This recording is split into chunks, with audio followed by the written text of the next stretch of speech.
नमस्कार, आप सभी का स्वागत है कार्यक्रम हमारा स्वास्थ्य में। मैं हूं प्रीति। तंदुरुस्ती एक 1000 नेमत के बराबर होती है।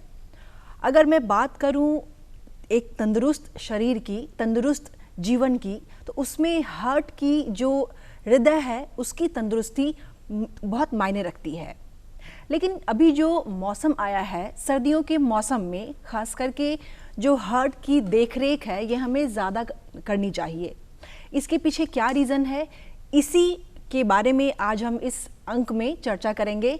ठंड के मौसम में हृदय रोग और उनके उपचार इलाज के बारे में।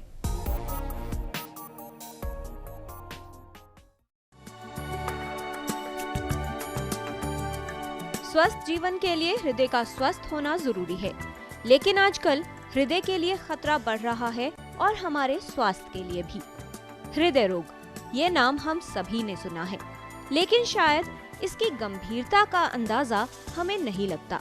ना ही हम में से कोई ये सोचता है कि ऐसा कोई रोग हमें भी हो सकता है। हृदय रोग विश्व भर में मृत्यु का बड़ा कारण बन गया है। कई तरह की बीमारियां हृदय को प्रभावित करती हैं, लेकिन कॉरोनरी आर्टरी डिजीज, एंजाइना, दिल का दौरा, ये सब अनियंत्रित जीवन शैली से संबंधित रोग हैं। स्थिति चिंताजनक है क्योंकि अब युवा, यहाँ तक कि महिलाएं भी हृदय रोग की चपेट में आने लगी हैं। बच्चों में बढ़ता मोटापा भी एक बड़ी समस्या है, क्योंकि इससे आगे चलकर हृदय रोग होने की संभावना रहती है। हृदय रोग का खतरा बड़ा है, लेकिन अच्छी बात यह है कि हृदय रोग से बचाव किया जा सकता है। हृदय रोग के बढ़ते मामलों पर नियंत्रण पाने और भविष्य में हृदय रोग से बचने के लिए उन कारकों को दूर करना जरूरी होगा जो हृदय के स्वास्थ्य के लिए हानिकारक हैं। हृदय रोग के खतरे को पहचानना जरूरी है। उसके लिए ये समझने की आवश्यकता है कि वो कौन से कारक हैं जो हमारे हृदय को प्रभावित करते हैं और हृदय की बीमारियों को आमंत्रित करते हैं। बढ़ा हुआ रक्तचाप, मधुमेह, कोलेस्ट्रॉल का अधिक स्तर, धूम्रपान करना, ये सभी हृदय के लिए खतरा है। अगर आपको ये समस्याएं नहीं हैं, लेकिन आपका वजन ज्यादा है, आप व्यायाम के लिए समय नहीं देते, अधिक तैलीय भोजन पसंद करते हैं या अधिक तनाव में रहते हैं, तो भी हृदय रोग आपको अपनी गिरफ्त में ले सकता है। इसलिए सतर्क हो जाएं। जानिए कि आप हृदय रोग के खतरे को कैसे कम कर सकते हैं। आज से ही जीवन शैली में बदलाव करें। आप किस तरह का भोजन ले रहे हैं, इसका ध्यान रखें। अपने हृदय को स्वस्थ रखने के लिए सजग हो जाएं। हृदय की सही देखभाल करें, जिससे आपका हृदय सुरक्षित रहे और आप स्वस्थ जीवन जी सकें।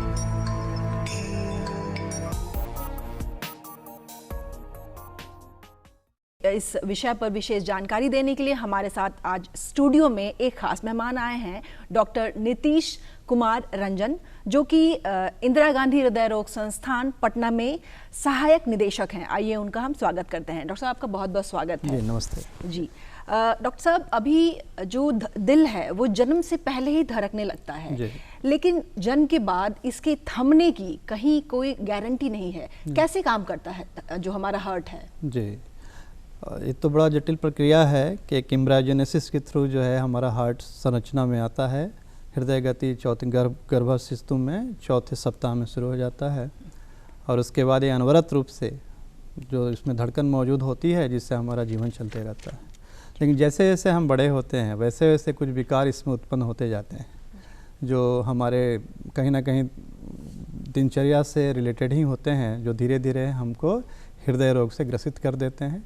और कभी ना कभी कोई स्ट्रेस के इन्वायरमेंट में या एज बढ़ने की स्थिति में धमनियों में जो रक्त प्रवाह बाधित होती है या कोई बीमारी के चलते उसके भी प्रभाव से हृदय के संरचना में कुछ अगर बदलाव आता है, कुछ कमी आती है उसके पंपिंग में, तो भी धीरे धीरे रुग्ण हो जाता है।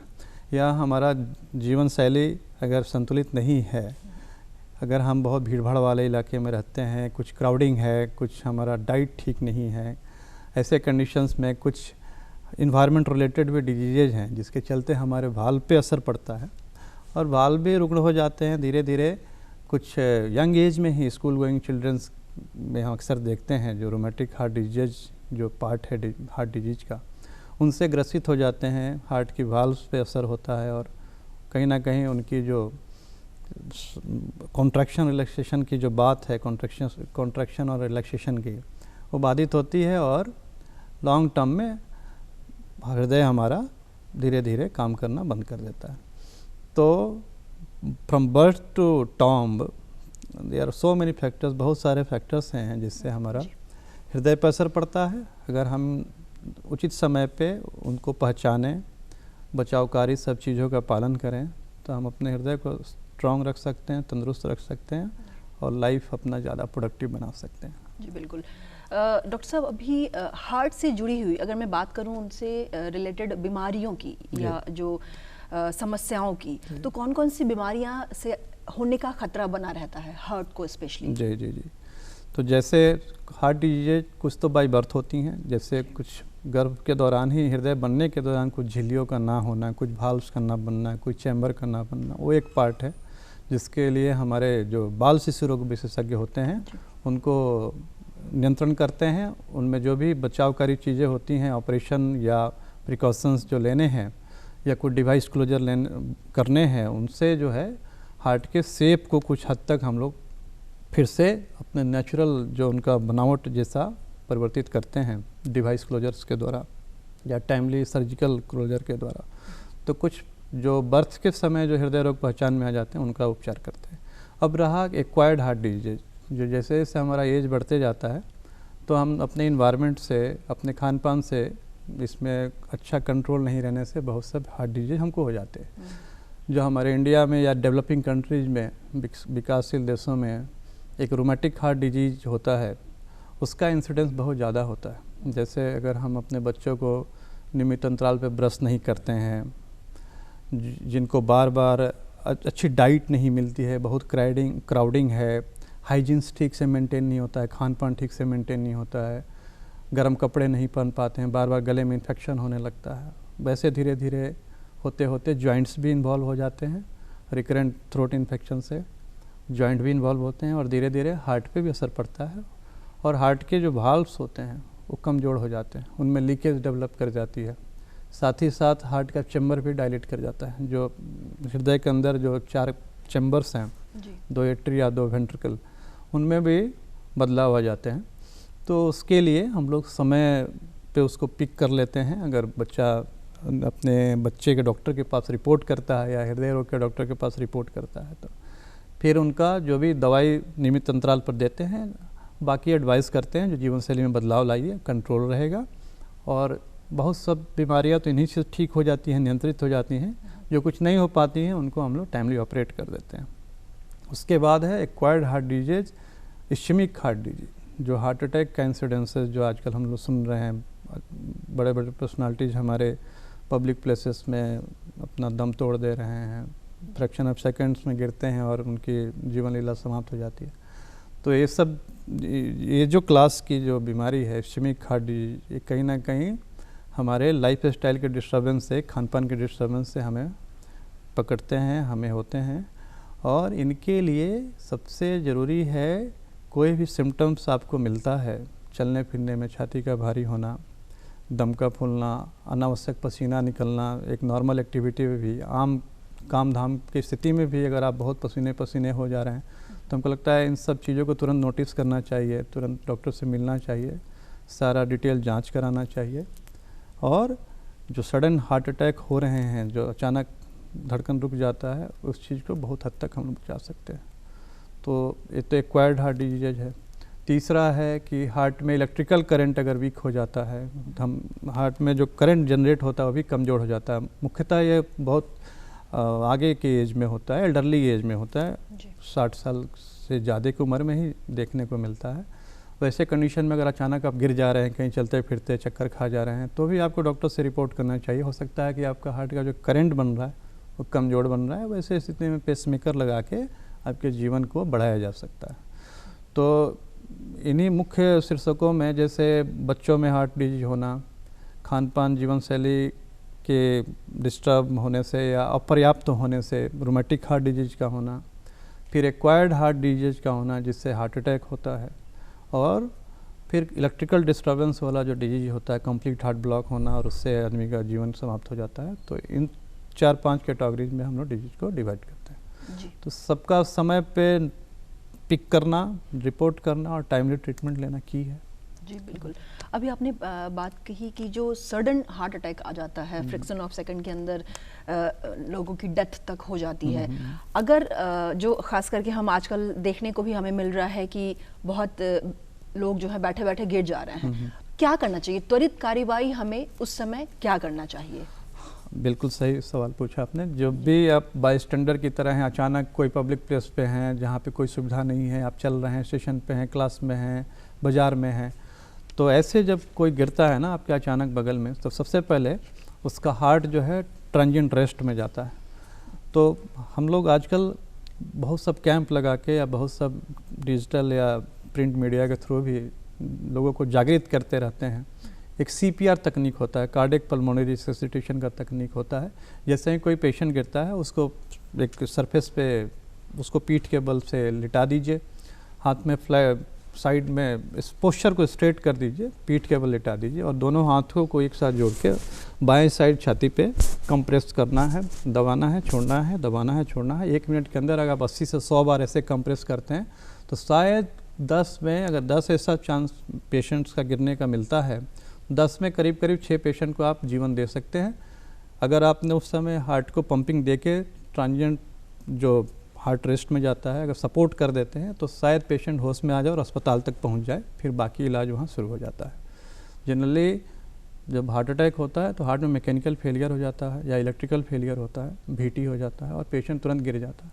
तुरंत CPR करना चाहिए, उसके एयरवे को कंट्रोल करना चाहिए कि आप छाती पे कंप्रेशन दें, बीच बीच में उसके सांस नली में अपना मुंह से हवा फूकने का प्रयास करना चाहिए। अगर ऐसे करते हैं तो बहुत लाभकारी होता है जी। फिर तो बाकी अस्पताल पहुंचने पे जो भी उसके रिलेटेड तुरंत हम लोग ECG करते हैं, पल्स, BP, ABG सब देखते हैं, उसके अनुसार अगला कार्रवाई करते हैं, दवा देते हैं, ज़रूरत पड़ती है तुरंत एंजियोप्लास्टी, एंजियोग्राफी करके स्टेंट भी डाल दिया जाता है। जी बिल्कुल। क्या उपचार है अगर कोई रोगी हो गया है, हार्ट की प्रॉब्लम को वो झेल रहा है या पहले उसको हार्ट आए हैं, तो किस तरीके की जीवन शैली उनको रखनी चाहिए? सामान्यतः जैसे हम लोग का एज बढ़ता है तो हम लोग प्रोन हो जाते हैं, हम लोग हार्ट डिजीज होने का, चूँकि जो कुछ रिस्क फैक्टर्स हैं जिसको हम लोग कंट्रोल कर सकते हैं और कुछ है जो we can't do anything, it's all due to age and growing elderly.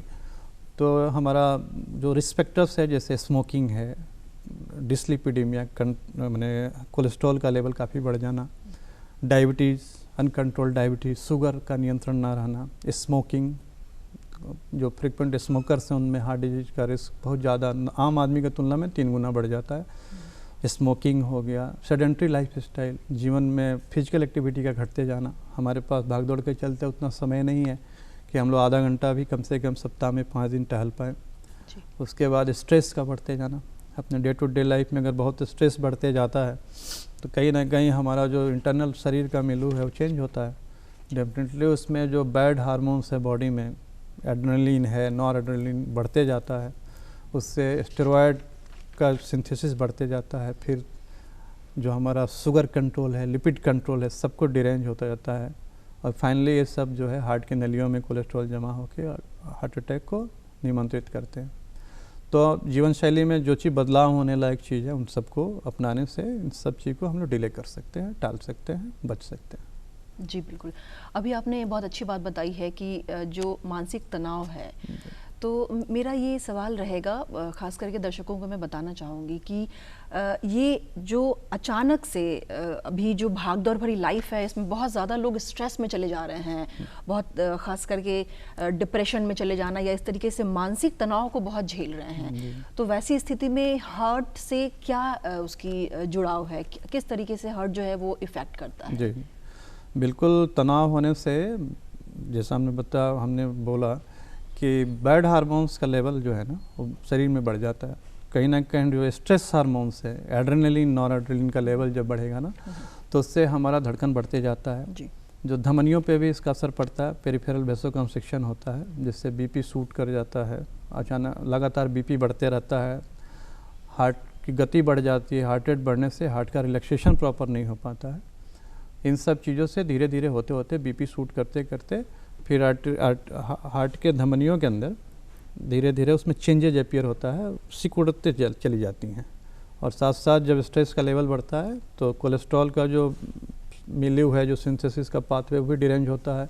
LDL cholesterol बढ़ने लगता है, जो बैड कोलेस्ट्रॉल है वो भी धमनियों के अंदर डिपॉजिट होते जाता है, और जो उनकी जो डायमीटर होती है, जो उसका व्यास होता है, वो छोटे होते जाता है, और अचानक कोई स्ट्रेस पे फूटता है और अंदर में क्लॉटिंग करके हार्ट अटैक को पैदा कर देता है। तो स्ट्रेस को मिनिमाइज करना है। स्ट्रेस को मिनिमाइज करने के लिए सबसे पहले तो अपने आपका जो रिसोर्सेस है और आपका जो एम्बिशंस है उसके बीच सामंजस्य बैठाइए। कुछ अपने लिए भी शरीर के लिए समय निकालिए, अपने आप को रिलैक्स करिए, अपने एम्बिशंस को थोड़ा लिमिट करिए, और अपने एक्टिविटी को भी, फिजिकल एक्टिविटी को एक अच्छे अवस्था में मेंटेन करिए, ताकि हमारा जो गुड हार्मोन सीरोटोनिन का लेवल है वो सब बढ़े, पैरासिम्पैथेटिक जो रिस्पॉन्स है बॉडी में वो इम्प्रूव करे, बॉडी हार्ट मसल्स रिलैक्स हो, बॉडी मसल्स रिलैक्स हो, है ना। और जैसे आप तनाव रहित रहेंगे, योगा प्राणायाम अगर अच्छा से कर पाते हैं तो करिए, ताकि तनाव के लेवल को घटाया जा सके, बैड हार्मोन्स के लेवल को घटाया जा सके। जी बिल्कुल। अभी हमने देखा है कि युवाओं में ये ज़्यादा देखने को मिल रहा है। क्या कारण है आखिर कि आजकल युवाओं को भी हार्ट से संबंधित हृदय रोग, जिसको हम जानते हैं, वो ज़्यादा हो रहा है? जी मैडम, हम लोग अक्सर ऐसा देखते हैं कि 20 साल 25 साल या 30 साल का आदमी जो है हार्ट अटैक लेके हमारे कैथले में पहुंचता है, हम लोग उसका एंजियोग्राफी करते हैं और काफ़ी सब ब्लॉकेज देखने को मिलता है। आजकल पहला तो कारण है स्ट्रेस का काफ़ी बढ़ जाना, दूसरा स्मोकिंग, जो सबसे बहुत बड़ा पॉजिटिव एजेंट है हार्ट डिजीज, हार्ट अटैक होने का। स्मोकिंग का चलन बढ़ते जा रहा है। Tobacco in any form is injurious to health. हमारी पूरी नेशनल पॉलिसी है, हर दिन हम लोग भी हर एक प्लेटफॉर्म से, या अपना जो हेल्थ मिनिस्ट्री है वो भी अपने डिफरेंट प्लेटफॉर्म से इसको प्रचारित भी करता है कि स्मोकिंग अवॉइड किया जाए, tobacco in any form avoid किया जाए। टोबैको जो टार उससे प्रोड्यूस होता है उसमें कार्बन मोनोऑक्साइड का लेवल बहुत ज़्यादा होता है, और वो ब्लड को गाढ़ा कर देता है। बेसिकली ब्लड को गाढ़ा कर देगा, और बैड जो कार्बन मोनोऑक्साइड का लेवल बढ़ने से ना ऑक्सीजन ट्रांसपोर्ट कैपेसिटी जो है ब्लड की घट जाती है, और उसमें क्लॉट बनने की टेंडेंसी बहुत ज़्यादा हो जाती है। और कोई भी स्ट्रेस में अगर ये भी स्मोकिंग भी साथ साथ में है तो वो डबल वहमी है, बहुत ख़राब इफेक्ट पड़ता है, अचानक क्लॉट बन के धमनियों में हार्ट अटैक को प्रिसिपिटेट कर देता है। तो इसलिए अपने युवाओं में जो स्ट्रेस के लेवल को कम करना है, स्मोकिंग एंड जो भी टोबैको फॉर्म ले रहे हैं उनको भी मिनिमाइज़ करना है। उसके बाद है ड्रग्स का सेवन बढ़ते जा रहा है आजकल, जो डिफरेंट टाइप ऑफ ड्रग्स हैं, कोकेन है, उस ग्रुप के जो दवाइयाँ हैं उनका सेवन कर रहे हैं लोग, उनसे इंटेंस वेसोकंस्ट्रिक्शन होता है, जो धमनियाँ अचानक सिकुड़ती हैं उनको लेने से, और जब अचानक धमनियाँ सिकुड़ेंगी तो जिस मसल को सप्लाई कर रहा है वहाँ पे ब्लड सप्लाई बाधित होगा, तुरंत अटैक पड़ता है, कभी कभी वॉल रप्चर भी, हार्ट का मसल भी फट जाता है। तो इन सारी चीज़ों के चलते ना हमारे युवा जो वर्ग है उसमें हार्ट अटैक का इंसिडेंसेस बढ़ते जा रहा है। तो हम लोग अपने डॉक्टर्स कम्युनिटी के तरफ से भी प्रोग्राम करते हैं, हेल्थ मिनिस्ट्री की तरफ से भी सारे अवेयरनेस प्रोग्राम है, आपके डिजिटल प्रिंट मीडिया से भी हम लोग अवेयर करते हैं कि you should avoid stress, you should avoid smoking, है ना। तो इन सब चीज़ों से हम लोग मिनिमाइज करते हैं। जी डॉक्टर साहब, क्योंकि हम बात कर रहे हैं सर्दियों की, तो सर्दियों के मौसम में ज़्यादा देखने को मिलता है हार्ट अटैक, इसके पीछे क्या कारण है? जी बिल्कुल सही। सर्दियों में क्या है ना कि सर्दियों में जब पेरिफेरल टेम्परेचर कम हो जाता है, वायुमंडलीय तापमान कम हो जाता है, 10 डिग्री 12 डिग्री 18 डिग्री हो जाता है, ऐसे में हमारा जो वेसल्स है, पेरिफेरल ब्लड वेसल्स है, जो धमनियाँ सारे बॉडी में संचारित कर रही हैं ब्लड को, शुद्ध ब्लड को, उनमें वेसोकंस्ट्रिक्शन होता है, अचानक उनमें सिकुड़न होती है अकॉर्डिंग टू इन्वायरमेंटल टेम्परेचर। जब अचानक सिकुड़ती हैं तो बीपी काफ़ी सूट करता है, बीपी सूट करता है, इस दौरान हार्ट रेट काफ़ी बढ़ता है। हार्ट रेट जब बढ़ेगा तो ऑक्सीजन डिमांड बढ़ता है, उस समय कोई भी एट रिस्क कोई कोलेस्ट्रॉल का क्रिस्टल एक्सप्लोड करता है तो वहाँ क्लॉट फॉर्मेशन होता है और हार्ट अटैक होता है। सेम चीज़ ब्रेन स्ट्रोक के साथ भी होता है, इंटेंस वेसोकंस्ट्रिक्शन होकर बीपी सूट करता है ठंडे में, और कोई भी जो नस कमज़ोर होती है ब्रेन वो भी बर्स्ट कर जाती हैं, तो या तो हार्ट अटैक या फिर लकवा लेके आदमी प्रेजेंट करता है। जी, ये सुबह का वक्त सर्दियों के मौसम में या फिर हार्ट अटैक का जो हमें ज़्यादातर देखने को मिलता है सुबह का जो वक्त है 3 से 4 या 4 से 5 के बीच में सुनने को मिलता है कि उनको हार्ट अटैक आ गया, ये इसके पीछे क्या कारण है? बिल्कुल, उस समय टेम्परेचर भी काफ़ी कम होता है। दूसरा कि आदमी का उस समय हार्ट बीट ज़्यादा होता है, रेम स्लीप में आदमी जाता है। जो बच्चों के और हमारे स्लीप पैटर्न में ये डिफरेंस है। हम लोग अर्ली एनरेम स्लीप में जाते हैं, फिर रेम स्लीप में जाते हैं। लास्ट जो मॉर्निंग आवर्स में ना हमारी हार्ट बीट काफ़ी बड़ी होती रहती है स्लीपिंग पोजीशन में भी जी। तो उससे हार्ट बीट बढ़ने से, हार्ट रेट फास्ट होने से, plus due to cold exposure जो वेसोकंस्ट्रिक्शन होता है, इन सबके इफेक्ट से अगर कोई पहले से प्री एग्जिस्टिंग रिस्क फैक्टर है तो सब मिला के जो है हार्ट बीट बढ़ेगा और उस समय अटैक का चांसेस नॉर्मल टाइम से बढ़ जाता है। जी, तो डॉक्टर साहब हमारे दर्शकों को चलते चलते क्या सुझाव देना चाहेंगे, खास करके सर्दियों के मौसम के वक्त में? इस समय सबसे पहले जो भी पहले से बीपी के रोगी हैं उनको अपने दवाइयों का डोज थोड़ा सा बढ़ाना पड़ता है। अपने डॉक्टर से मिलने सर्दी शुरू होने से पहले या अभी भी मिलकर दवाइयों की डोज को थोड़ा बढ़ा लीजिए ताकि आपका बीपी कंट्रोल है। अच्छे से सर बदन को ढक के रखिए ताकि टेम्परेचर से, कोल्ड टेम्परेचर से हम लोग बचें। और जब भी लगता है कि कुहासा बढ़ रहा है या कोल्ड हवा, ठंडी हवा बह रही है तो उस समय आप थोड़ा सा घर से बाहर ना जाए, जग जाएँ। सुबह जगने की आदत है, जग जाएँ, घर में रहें। ठंडी हवाओं से बचनी बहुत ज़रूरी है। जी बिल्कुल। तो अभी आपने देखा कि डॉक्टर साहब ने कितनी अच्छी जानकारियाँ दी है कि हार्ट को कैसे सुरक्षित रखें, ख़ास करके सर्दियों के मौसम में कैसे अपने आप को बचाव करना है, अपने हार्ट को कैसे सेफ़ रखना है। डॉक्टर साहब आपने हमारे दर्शकों को इतनी अच्छी जानकारी दी है, इसके लिए बहुत बहुत धन्यवाद। और हमारे स्टूडियो में आके अपना कीमती वक्त दिया, इसके लिए बहुत बहुत धन्यवाद है। आपने देखा कि आज हमारे इस अंक में आपको हमने जानकारी दी है सर्दियों के मौसम में हृदय की कैसी देखभाल करनी चाहिए। उम्मीद है आज का हमारा ये अंक आपको बेहद पसंद आया होगा। अपनों का और अपने आप का बेहद ख्याल रखिए। सर्दियों के मौसम में खास करके अपने हार्ट को सुरक्षित रखिए, योग करिए, जिम जाइए। इसी संदेश के साथ आज हमें दीजिए इजाज़त। तब तक के लिए नमस्कार।